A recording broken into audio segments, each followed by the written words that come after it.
We're back with more Shacknews Awards. We're getting to the thick of it. We're going to do Best Publisher of the Year 2021. This is not developers. This is the companies that publish the games.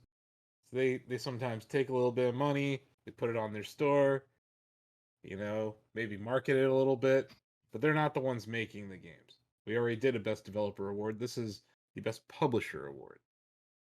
And this tends to be platform companies, Sony, Microsoft, Nintendo. But there are other smaller entities, Devolver, for instance, a good publisher. So yeah, who wants to kick this off with some nominations? Well, since you just mentioned them, Asif, I'll start off with.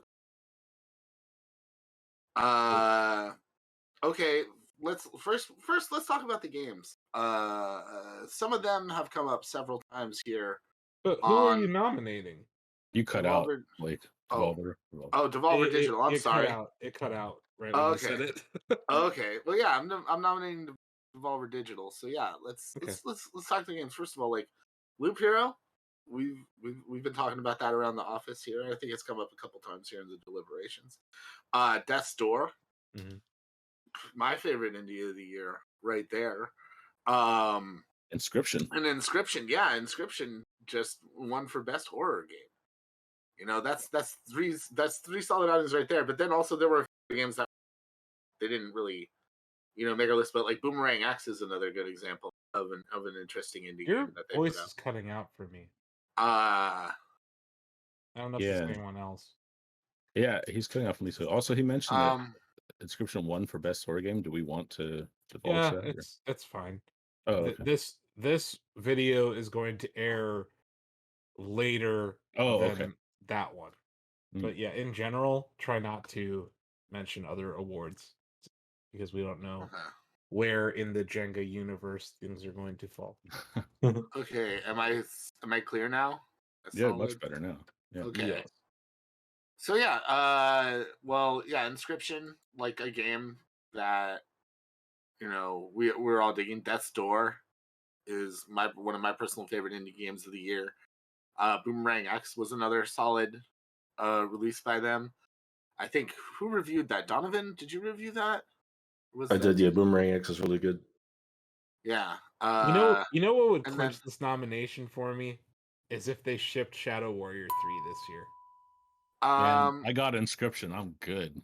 No, I'm just saying, you're not wrong. You put Shadow Warrior 3 on top of this list that Blake's already given us. That's a pretty banger year for Devolver Digital. On top of that, they had a successful IPO this year. So that was the other thing I was going to bring up. Yeah, they went public this year, which is, I think, a testament to the power of indie games now. When I first got in, it was like a big deal into the industry, rather. That it was a big deal that Bastion was coming to the Xbox 360. It's like, oh my god, like an indie game on a home console, and now indie games are everywhere. They're one of the driving factors behind the Nintendo Switch. I mean, even the Steam Deck is like positioned to take advantage of all the indie games that are in the Steam catalog.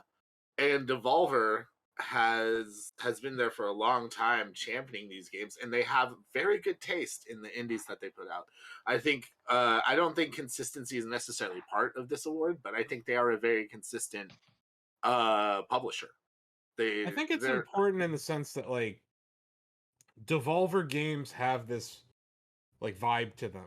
Like they're gonna be kind of wacky or like sometimes brutally violent, or like there's like they're not afraid to greenlight games that I think mainstream publishers avoid. And that's kind of what you're talking about. They also have a very good sense of taste, but they're not afraid to take risks either. I like that they cast a wide net. Like they don't just publish, like we were saying also, one genre. There are some elements that clearly say Devolver, but if something seemed maybe against their style, they would be more likely to consider it than a lot of publishers would, I feel. Yeah. And honestly, I am very pumped for their catalog next year. Weird West looks great. Shadow Warrior 3, like you mentioned. Trek to Yomi, that is my kind of game right there. Yeah, that's all great, but this is not an award for next year's lineup. This is for this year. And something that kind of falls under the umbrella of both is the early access title they shipped this year, Phantom Abyss, which hit Steam Early Access in June. A lot of fun. Like it's basically Fall Guys meets Indiana Jones, and I definitely love that spirit. I want to see how much it improves next year before it goes 1.0.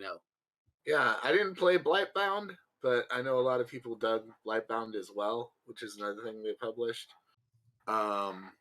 They put out a My Friend Pedro iOS game. I don't know much about it, but I love that franchise. So there you go. Yeah, Devolver doing great things, onward and upward, and the fact like that they went public is a testament to the power of indies in today's gaming market. There you go. Nice. I got a weird one. Epic Games. Yeah. I think what they're doing with this fight with Apple is cause for recognition in this category. They're like throwing the entire mobile revenue share infrastructure on its head and doing it by removing Fortnite and going and suing Apple for antitrust. What they've done for independent developers on mobile devices, I appreciate it as someone who shipped a mobile app this year. They actually changed the industry for the better. I think they're still doing it. Obviously, Fortnite on the other platforms had a banger year. What they just released with that Matrix demo, the UE5 demo on PS5 and Xbox Series X, it's also really damn impressive. The acquisitions throughout the year, whether it's Sketchfab or whether it's Harmonix, and please treat my boys at Harmonix right, Epic. So, but yeah, they just keep on going, and good on them for it. This was it may have been a low key year relative to other years for them when it comes to Fortnite's success, but Fortnite is still a juggernaut despite everything going on the mobile front. Rocket League is still just killing it. Rocket League Sideswipe shipped this year, which I don't understand that one. They shipped a mobile Rocket League game while pulling Fortnite from the store, but they did that. Yeah, I think Epic Games as a publisher is set up for several interesting years ahead of it, but this year was definitely, I just thought it was worth recognition. To piggyback on top of that, they're also moving forward with UE5, which you mentioned, of course, with Matrix, but like on the grand scale of things with Matrix, but also Greg and I just talked to an indie developer, Nate Perkypile, and he's making an indie game in UE5. And one of the things that came up frequently during that interview is like how that engine is allowing him to take things that would have taken hours and hours to build out the assets, to build out the resources, and turn it into like a manageable job that can be done by, he's on his own now. He doesn't have a whole team to work with. It's like, and it's kind of amazing to think that UE5 has the potential to allow indie developers to turn what would have been like season-long projects into something that one person can do. And this is kind of blurring the lines here, but I know that there is a relationship between the UE5 licensing and how games are published. So I know Epic also does grants for indie developers. So like it's kind of muddied. Like not every single game that's going to run UE5 is going to be published by Epic here, but it's more like they get a licensing fee than they're publishing a lot of those things. Exactly. Now, yeah, obviously they do use their own engine when they publish a lot of games, but I'm really looking forward to Rocket League UE5.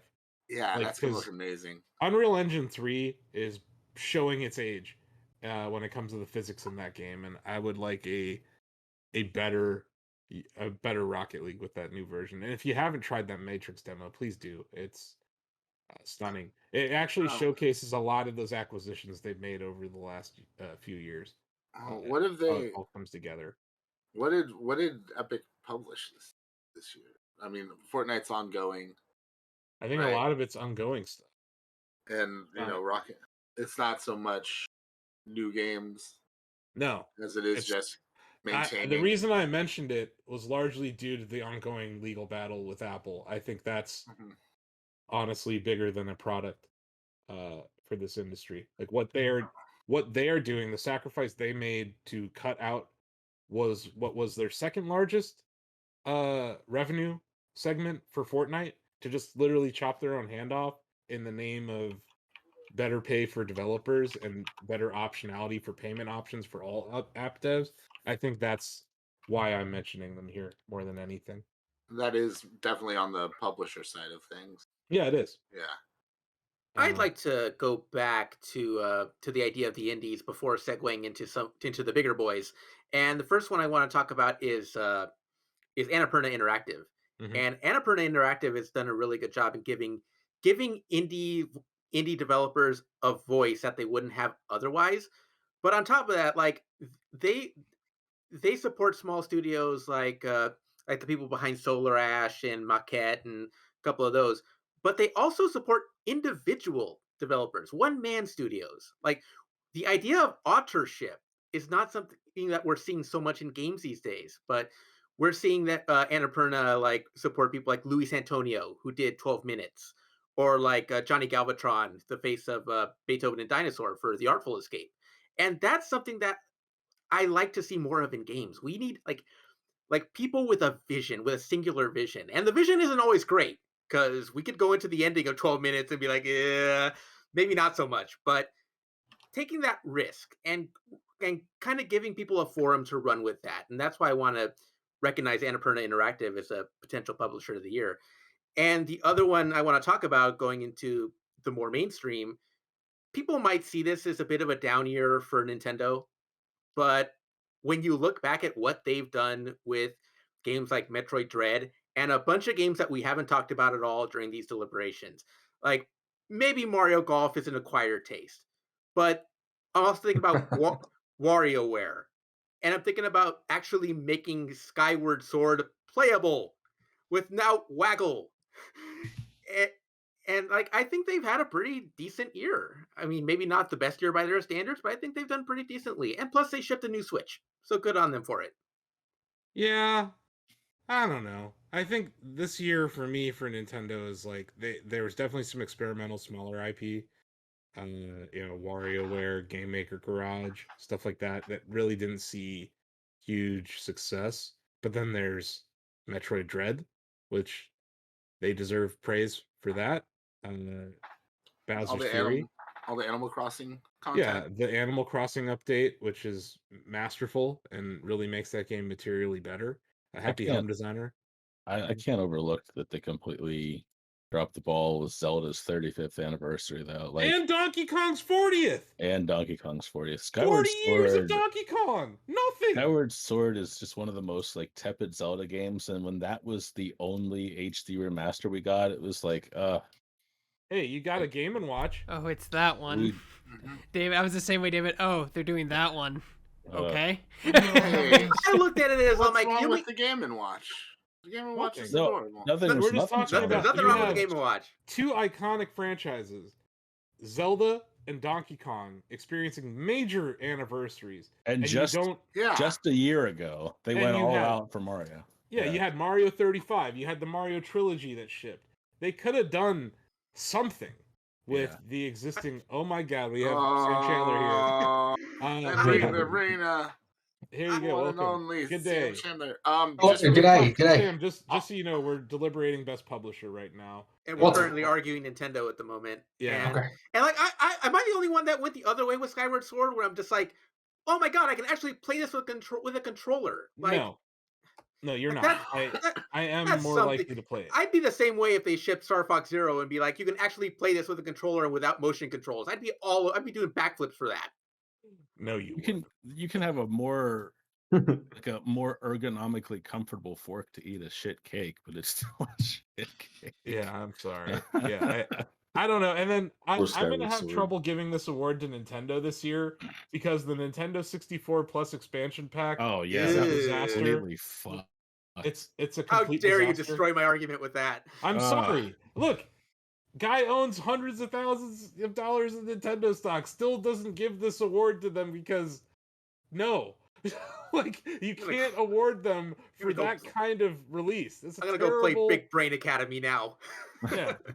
Terrible release. In many other years, Ozzy, I'd be right alongside you, but not 2021. I don't think this was that great of a year for Nintendo. I really don't.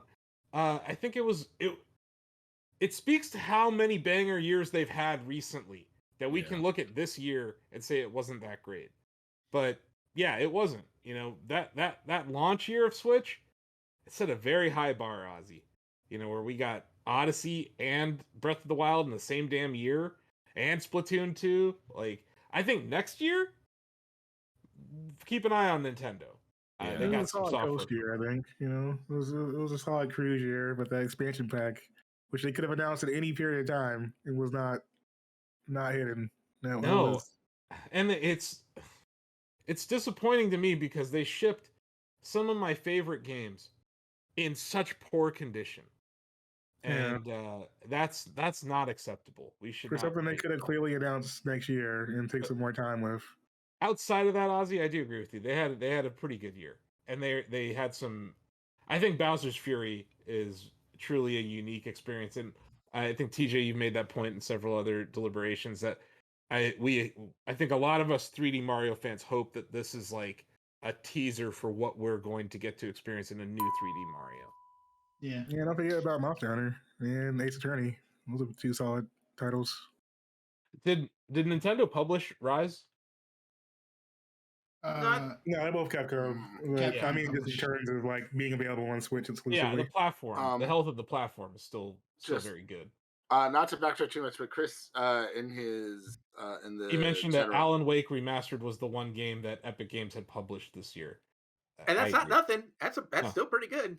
Yeah, that was a cool surprise. Honestly, it was definitely that. It definitely was like just a little bait crumb to like set up that Alan Wake 2 reveal too, which I feel like was a nice or something like that.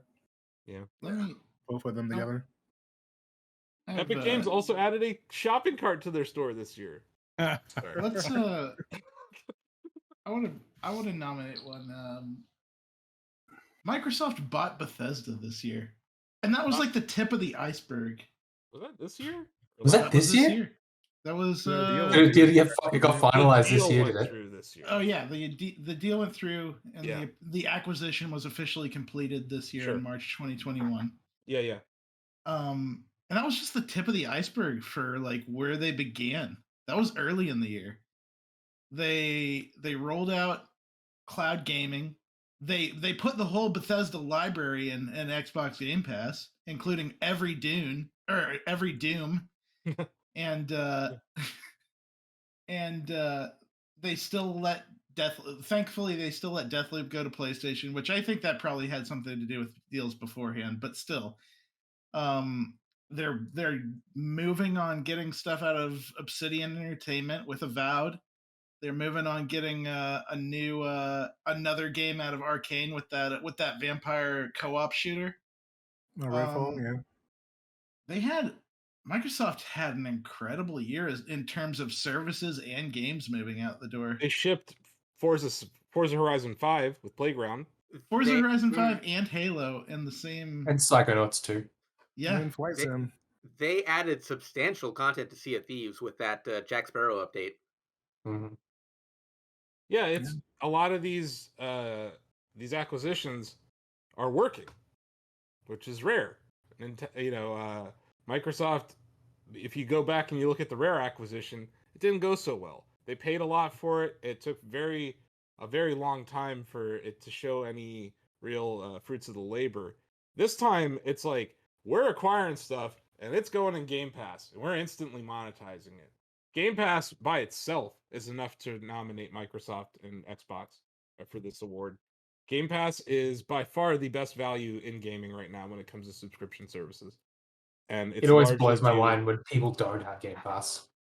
I mean, it costs money, so I'm never surprised when someone doesn't. But like, if you own an Xbox and you don't have Game Pass, you're doing it wrong. I think their acquisition strategy is directly informed by their motivation to increase Game Pass subs and keep that a fresh ecosystem, and they have done that so far. And they've been crossplay friendly from jump. They're not I want to say I think Ori was on Switch, wasn't it? Last year. Not just cross-play, but like cross-release. They released Yeah. Deathloop on Xbox, or sorry, on PS5. Hell, like what they've done with the Minecraft IP, that's everywhere, and they really push for the play anywhere there. I think there's cross-play in Minecraft, obviously not with like the Java versions, but like Switch with consoles and stuff. Yeah, they put a lot of yeah, they don't have that religion, I think, that some of the old guard at Xbox had, where they were in that platform war with Sony and Nintendo, and they were really focused on exclusives. Now it's like Microsoft remembered they were a software company, and they can make money anywhere off of software. I think that realization and that change in philosophy is definitely worth noting. And I think this has been put in place by Phil Spencer and his team for years now. We're just now starting to see the fruits of that labor. Like, I think next year is going to be another one of those, like, you're just going to keep seeing the snowball rolling down the hill kind of thing. Yeah, that's solid. So I guess it's Xbox, Microsoft. I guess just Xbox would be the nomination here. Technically, I think. Well, I guess it would be Microsoft or Xbox Game Studios because Xbox Game Studios is the. Are they called Microsoft Game Studios or Xbox Game Studios? They rebranded as Xbox Game Studios. Okay.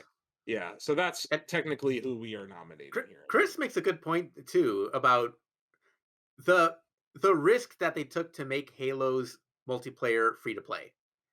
Like, they could have easily charged $60 for that thing and made hand over fist, but like they went the route of like releasing it as a free to play game and also not really charging that much in microtransaction. Like, you can go without a single microtransaction and still have a really fun experience. Yeah, I feel like the old Xbox would have like charged for early access or something. We saw it with Halo 5. Yeah, what they did with Halo 5 Warzones was like, it was so terrible. Like, it's a $60 game on top of like microtransactions up the ass. Like, I hated that aspect of Warzone, which is too bad because I love Warzone itself. But like, to keep adding like for those loot boxes was just like, ugh. And for them to go in the completely opposite direction for Infinite, like, good on them for it. Chris makes a point about rather buying Halo Infinite on Steam than navigating the 4 apps on Windows required to figure out how to download anything on Game Pass. I agree that it's an issue, but for me, if I'm already paying for the thing, like, I'm launching Halo Infinite through the Xbox now, the Xbox app. I don't care because we had a sigh of relief though when it was on Steam when we saw the Steam launcher available. I've got the multiplayer on Steam and I've got the campaign on the Xbox app. It's 2021. We're not going to have less launchers next year, guys.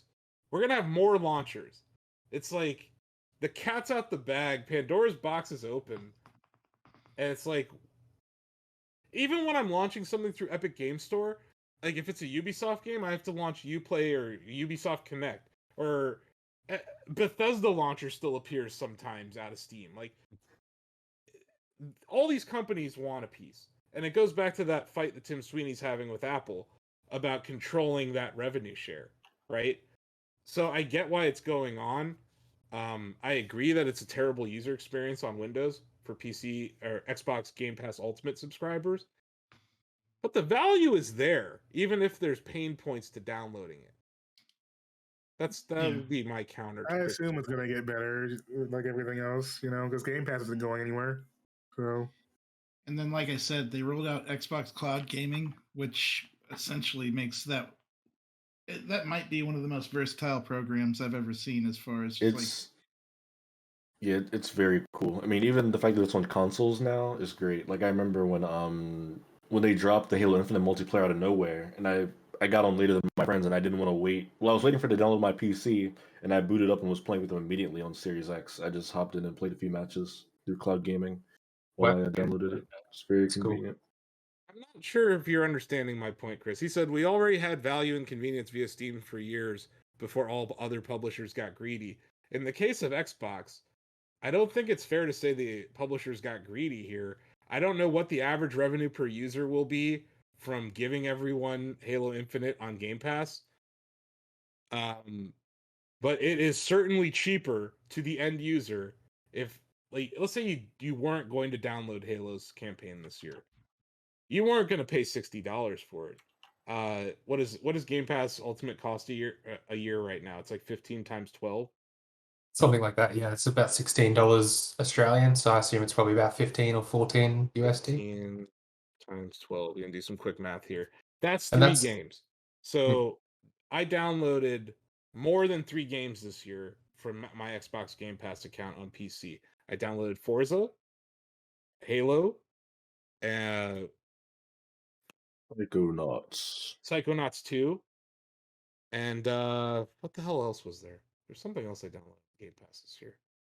But my point is that there's more than 3 games that I downloaded this year on Game Pass. Last year, for instance, I downloaded Crackdown, or whatever year that was. I downloaded Crackdown 3. I would never download these games. So yeah, I guess you're right that they exist on Steam, but like, there's no way in hell I would have downloaded some of these games, Chris. Like Flight Simulator was free on Game Pass. So I think that if you download 4 games, there is a direct value proposition to Game Pass. And I think that saying that that they can even get Flight Simulator running at all on console was a feat this year in itself. I'm not arguing about the convenience of Steam. And I get that it's sticky and people have their libraries there and stuff. I get that. I like using Steam. It's best store interface out there. But it's undeniable that there's a value to Game Pass. I don't think you're making a good argument against that, Chris. So yeah.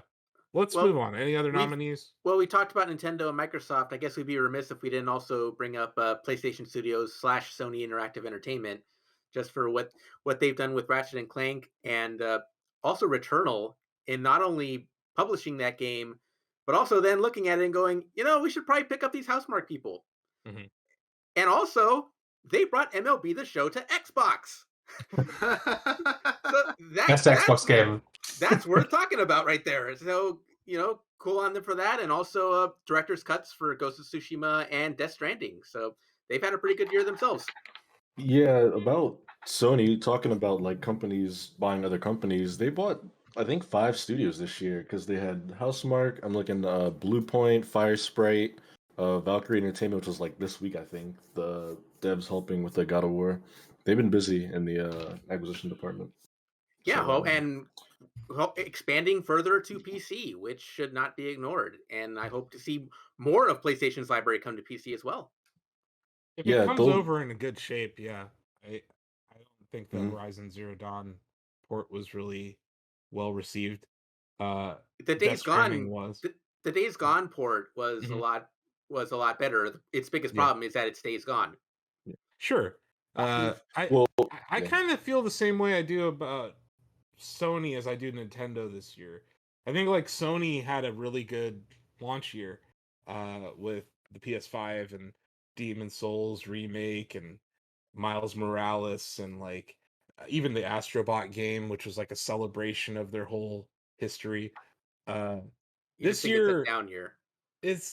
I don't mean that like to take away from these games. Like I think Returnal's great. I think Ratchet and Clank's great.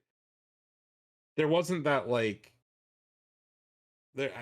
I feel like there's more to come on this front. Like I think next year or maybe 2023 is set up for banger years for the PlayStation Studios brand. This year was like kind of subdued. Like as much praise as we're giving Ratchet and Clank right now, not many people are talking about that game. It kind of came and went. That's because not a lot of people have PS5s. That's kind of what I was getting at. Is like, it's hard, and I know we can't really judge them on how many units they've sold. That's not what this is about. The quality of the releases is what this is about. I look at the sheer number of releases Xbox had this year versus Sony, and it's hard not to give Xbox the advantage here, especially when you factor in Game Pass. So I think Game Pass is this right strategy that other companies are not doing yet. Well, the context of Nintendo earlier is important. Like I kind of agree with you, Asif. I think I feel more strongly in favor of Sony than Nintendo because they didn't have anything completely blow up in their face like the N64 expansion. Sure. They also released like one of my favorite games this year. So I feel like it was a quality over quantity approach. But then you take that context to Microsoft, and I would agree that Xbox Game Studios had a much stronger year there. Yeah, like they had quantity and in some cases quality also. Yeah, And they also published a Halo that was good. they That's sure did. that's True. rare. It's very rare. We haven't seen that in a while. But yeah, I think this is a good amount here of nominees. We have a couple of indies here. I think we threw Yeah. Epic Games in there, which I know is going to confuse some people, but it's largely due to the ongoing battle with Apple, which I think Oh, Asif, directly I wanted to ask you about that earlier. Do Mhm. you feel, just because it might come up, some viewers might think of it. Do you feel that their ongoing battle with Apple and yet releasing a Rocket League game on the App Store is contradictory to what they're Yes. trying to achieve? 'Cause that, to me, that seemed totally backwards. Like it kind of weakened their stance a bit to me, Mhm. even though I agree with what they're trying to do.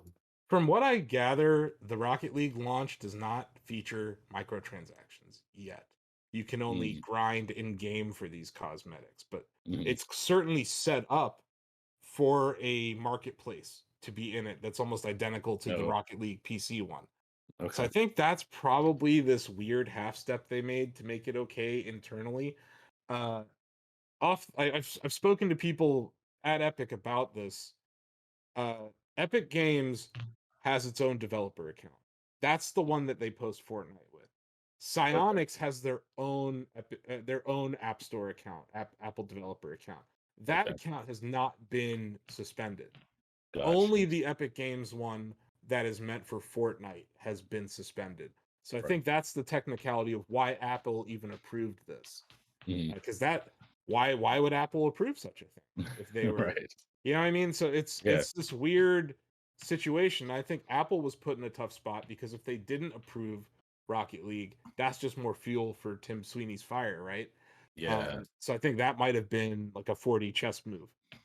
Yeah, this is something I've been meaning to ask you, and if now seemed as good a time as any in the context of this deliberation. So, But no, okay. I agree, and I actually tried to get a comment from Tim Sweeney about it, and he obviously dodged it.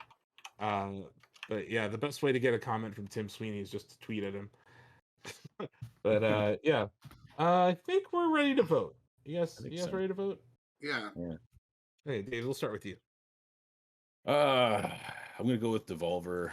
They've put out some heavy hitters this year, and again, I completely over the last several days have fallen in love with Inscription. Like I had the Donovan effect, where every time we talk about that game, it's just like moved up several positions on my Game of the Year list. So, yep. Danny, who you got? I really like what Xbox was doing this year. Between Game Pass and like they put so much emphasis on accessibility as well. I'm really impressed with what they managed to do with everything, and then they nailed Halo, nailed every other project they have in the works. So that's what I'm I going just with. remembered the fourth game I got, Back for Blood. Yeah, I didn't have to buy any of those. Didn't have. That's what I mean. I got Back for Blood. Not people like to say for free on Game Pass. It's not free. It's part of the subscription. But yeah, as part of the subscription, I got 4 games that would have cost me $240 instead of 180. And they also had that ridiculous deal a few years ago where it was like $2. Does anyone That's still remember? going. That's still going. Yeah. Yeah, that's your absurd. first month is $1 or something if you buy it 2 I months just or paid whatever. $1 to play Halo. Yeah, Forza. Yeah. That's pretty awesome. Donovan. I'll go with the Devolver Digital. So Danny, just to be sure, you voted for Xbox? Yeah. Okay. And Donovan, Devolver? Yeah. Greg. Devolver. Wow. TJ. Xbox Game Studios. Ozzy. Man, I'm just the outlier all over today. I'm gonna stick with Annapurna Interactive. I think Blake made a point about Devolver Digital's sense of taste. I feel like Annapurna has very good taste too in the games that they select publish. And going forward, there's a game called Thirsty Suitors from Outer Loop Games that got the green light from Annapurna, and I'm excited for that one. It's got like skateboarding elements, and it's like a dating sim. So like a sort of successor to Leisure Suit Larry in a way. Like it could be that. It's like a female protagonist, and she's Yeah, brown. yeah. I don't know. Very Yeah. interesting. They take risks over there too. Yeah, to me, like Annapurna Interactive is like the art show that's at a gallery where there's wine and cheese, and Devolver is the art show where it's at an underground warehouse and there's like a dinosaur made of metal breathing fire. Sure. Or they got beer and cheese. Yeah, That's one yeah, way to put it. but the thing with Annapurna is I feel like a lot of their games have great concepts, but they're just kind of half baked in the execution a lot of times. It depends. Yeah, no, it definitely depends. Like, there's some excellent games, but I feel they get mired by like almost like their art, like they're very art, you know, and it's good that they're art, but it's also like sometimes the game aspect suffers because it's more of an experience, I guess. Sure. I feel like we're talking about 12 minutes for a lot more awards if that ending just doesn't leave such a bad taste in people's mouths. I really liked it. Yeah. Bill, There you go. Devolver. what? A Devolver? Okay. Yes.